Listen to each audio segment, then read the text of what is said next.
గురుగారు ఏప్రిల్ 17వ తేదీన అమావాస్య. ఆ రోజు చాలామంది అమావాస్య అనగానే దిష్టి తీసి పడేస్తూ ఉంటారు. అంటే దిష్టి తీయడం వల్ల నిజంగా ప్రతిఫలం అనేది ఉంటుందా? దిష్టి పోతుందా? ఇక్కడ గ్రహణ సమానమైనటువంటిది అమావాస్య. అంటే గ్రహణంతో సమానమైంది. రవిచంద్రుల కలయిక వల్ల చంద్రుడి యొక్క కాంతి హీన కాంతి అవ్వడం, చంద్రుడి యొక్క కాంతి తగ్గిపోవడం వల్ల కొంత మనకి మానసికమైనటువంటి ఇబ్బందులు ఏర్పడుతుంటాయి. ఎవరైనా సరే మానసికంగా బలంగా లేని వాడికి శరీరం కొంత నలతగా అనిపించడం అనేది కామన్ కనబడుతుంది. అటువంటి మానసికమైనటువంటి అనుకూలతని పొందడానికి ఉప్పుని తిప్పివేయడం, దిష్టిలాగా తీసేయడం, మిరపకాయలను తీసివేయడం, అంటే ఒక అగ్రెసివ్గా ఉండేటువంటి పదార్థాలను తిప్పేస్తారు. అంటే అగ్రెసివ్ అంటే చూడడానికి కొద్దిగా భయంకరంగా ఉండడం. ఉప్పు అనేది కొంతగా మనకి ఒంటికి ఉన్నటువంటి కొన్ని ఆరాని క్రియేట్ చేస్తుంది, డెవలప్ చేస్తుంది, బాగా ఆక్సిజన్ బాగా క్రియేట్ చేస్తుంది. కాబట్టి ఉప్పు తిప్పేయడం. ఈ ఎర్ర మిరపకాయలు తీయడం వల్ల ఏంటంటే మనిషికి లేనటువంటి ఒక ఉద్రేకం లాంటిది ఏర్పడుతుంటుంది.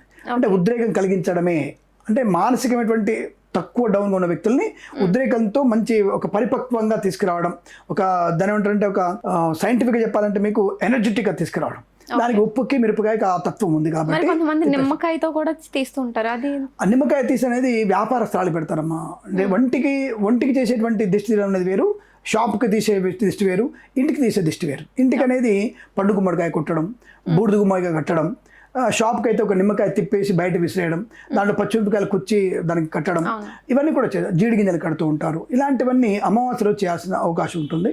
ముఖ్యంగా ఎవరైనా సరే ఇంటికి వ్యాపార స్థలాలకి గుమ్మడికాయ కట్టాలన్నా అమావాస్య బాగా ఉపయోగించుకోవడం మంచిది. అంటే మీరు ఉట్టికి కట్టడం కుదరదు. మీరు అమ్మవారి గుళ్ళో అర్చన చేయించి, అమ్మవారి దగ్గర కాళ్ళ దగ్గర పసుపు ఉంటుంది, కుంకుమ పసుపు.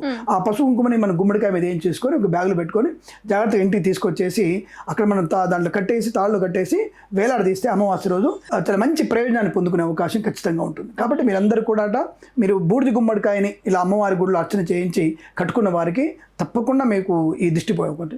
అది ఒంటికి మాత్రం నిమ్మకాయలు తిప్పేయడం, జిగింజలు తిప్పేయడం, కొంతమంది దూదిని కాల్చేయడం, కొంతమంది మిరపకాయలని కాల్చేయడం, ఇవన్నీ కూడా చేస్తున్నారు. ఇవి కాల్చి చాలామంది బయటపడేస్తుంటారు. అది కొంత తప్పు పని. అది ఇప్పుడు నీకున్నటువంటి నెగిటివ్ ఎనర్జీని 10 మందికి పంచడం కరెక్ట్ కాదు కదా. దాన్ని డస్ట్బిన్లో పడేయచ్చు. మనం దాన్ని తీసుకెళ్ళి మీరు డస్ట్బిన్లో పడేయగలిగితే తప్పకుండా దానివల్ల మంచి ప్రయోజనాన్ని పొందుకుంటారు. దానివల్ల మీకు ఇంటికి, ఒంటికి, వ్యాపార స్థలాలకి ఈ అమావాస్యలో చేసేటువంటి దిష్టి తీయడం అనేది విశేషమైనటువంటి ప్రతిఫలాన్ని పొందుకునే అవకాశం ఖచ్చితంగా ఉంటుంది. ప్రాక్టికల్గా మీరు దాన్ని అనుభవించవచ్చు కూడా, ఖచ్చితంగా జరుగుతుంది అది. ఓకే. గురుగారు, ఇప్పుడు ఈ దిష్టి కోసం గుమ్మడికాయ కానీ కొంతమంది స్ఫటికం అదొకటి కడతా ఉంటారు. అంటే ఇప్పుడు ఇంటి గుమ్మానికి మనం కనిపించేలా, బయట వెళ్ళే వారికి కనిపించేలా కట్టాలా, లేదంటే కొంతమంది లోపల కట్టేస్తూ ఉంటారు అది కనిపించకుండా కవర్ చేసేసి, దానివల్ల ఏమన్నా ఉపయోగం ఉందంటారా? అపార్ట్మెంట్ కల్చర్లో బయటికి కనబడదు. నిజంగా ఒక అపార్ట్మెంట్లో 10 ఫ్లాట్లు ఉన్నాయనుకోండి, ఏదో ఫ్లాట్లేగా వీడి గుమ్మడికాయ వీడికి కనబడుతుంది. అయినా సరే దిష్టి పోవడానికి అవకాశం ఉంటుంది. కాబట్టి ఇంటిలో ఉన్నటువంటి నెగిటివ్ అనేది బయటి వ్యక్తుల యొక్క దృష్టితో పాటుగా లోపల ఉన్నటువంటి నెగిటివ్ ఎనర్జీని బయటికి లాగేస్తుంటుంది. కాబట్టి లోపల ఉండే నెగిటివ్ ఎనర్జీ ఉంటుందిగా. ఇప్పుడు ఆదిత్య నవగ్రహాల యొక్క ప్రభావం ఉంటుంది, అష్టదిక్పాలక ప్రభావం ఉంటుంది కదా. ఈ అష్టదిక్పాలకులకి అందరికీ కూడా ఈ గుమ్మడికాయ ఆహారంగా పనికి వస్తుంది. అంటే బలి, ఒక రకంగా బలి ఇచ్చినట్టు. కాబట్టి దానివల్ల ఉన్నటువంటి నెగిటివ్ ఎనర్జీ, గ్రహాల ఎనర్జీ, అష్టదిక్పాల ఎనర్జీ అంతా కూడా బయటికి, అంటే నెగిటివ్ ఎనర్జీ వచ్చేసి బయట ఆ బలి ఆహారం తీసుకొని ఇటువంటి గ్రహాలన్నీ కూడా మనకు తెలియకుండా బలిహారం చేస్తాయి. కాబట్టి గుమ్మడికాయ కుచించుకుపోవడం, అది పాడైపోయి నెగిటివ్ వాసన రావడం, చాలా మటుకు నెగిటివ్ వాసన వస్తుంటుంది. అంటే అనేక రకాల వాసనలు వస్తుంటాయి. అటువంటి వాసన కారణం అదే నెగిటివ్ ఎనర్జీ ఉన్నట్టే. కాబట్టి మీరు అది కట్టడం వల్ల, ఈ పండు గుమ్మడికాయ కొట్టడం వల్ల, ఈ అపార్ట్మెంట్ కల్చర్ లోపల ఉన్నా సరే కనబడకున్నా సరే కట్టడం వల్ల తప్పక ప్రయోజనం ఉంటుంది. దానివల్ల మీరు కట్టడం అనేది మంచి ప్రయోజనాన్ని కలిగిస్తుందని చెప్పవచ్చు మనం. ఓకే. ఇప్పుడు ఇంటి కోసం అయితే ఓకే, ఆ గుమ్మడికాయ స్ఫటికమే కడతారు. వ్యక్తిగతంగా దిష్టి పోవాలంటే ఈ నల్లదారం యూజ్ చేస్తుంటారు కొంతమంది. అంటే అమావాస్య రోజు నల్లదారం కట్టొచ్చా? దాంట్లో మళ్ళీ కొంతమంది ప్లెయిన్గా కట్టకూడదు, కొన్ని ముళ్ళు అనేవి వేయాలి అంటారు.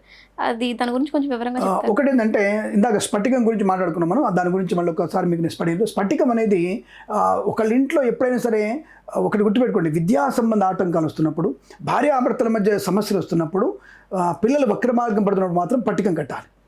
మిగతా టైంలో పట్టికం అక్కర్లేదు. ఇది చెప్తున్నప్పుడు, ఇది ఇలాంటివి ఉన్నప్పుడు మాత్రమే పట్టికం కడితే ఆ ఇంట్లో సమస్యలు తప్పకుండా తీరిపోతాయి. ఇది మీకు విశేషంగా అమావాస్య కనుక మంగళవారం వస్తే ఇంకా విశేషం. మంగళవారం అమావాస్య వస్తే తప్పకుండా ఇలా కట్టండి. అది పట్టికం కడితే మాత్రం అది ఎర్రగుడ్డలో కట్టాలి. దానివల్ల మంచి ప్రయోజనం మాత్రం ఖచ్చితంగా ఉంటుంది. అది గుర్తుపెట్టుకోండి. అమావాస్య రోజు కట్టడం అనేది శుభయోగాన్ని కలిగిస్తుంది. ఇప్పుడు మీరు అడిగిన ప్రశ్నకి, ఈ దారాన్ని, నల్ల దారాన్ని కడతారు కదా, అంటే 3 ముళ్ళు వేసి కడతారు. అంటే ఒకే దగ్గర 3 ముళ్ళు వేసి కడతారు. అంటే మన కర్మేంద్రియ సంబంధించింది అనేటువంటి భావనతో, ముగ్గురు అమ్మవార్ల అనే భావంతో, ముగ్గురు త్రిమూర్తుల భావనతో 3 ముళ్ళు వేసి కడితే నెగిటివ్ అనేది తొందరగా తొలగిపోతుంది, ఒక దేవుడు కాదు దేవుడు మనల్ని తీసేస్తున్న భావంతో కడతారు. ఆ 3 ముళ్ళల్లో 9 ముళ్ళు వేయమంటాను నేను. అంటే నవగ్రహాల ప్రీతి కొరకు 9 ముళ్ళు వేసేసి దాన్ని కట్టుకోవడం వల్ల మంచి ప్రయోజనం మాత్రం ఖచ్చితంగా ఉంటుంది.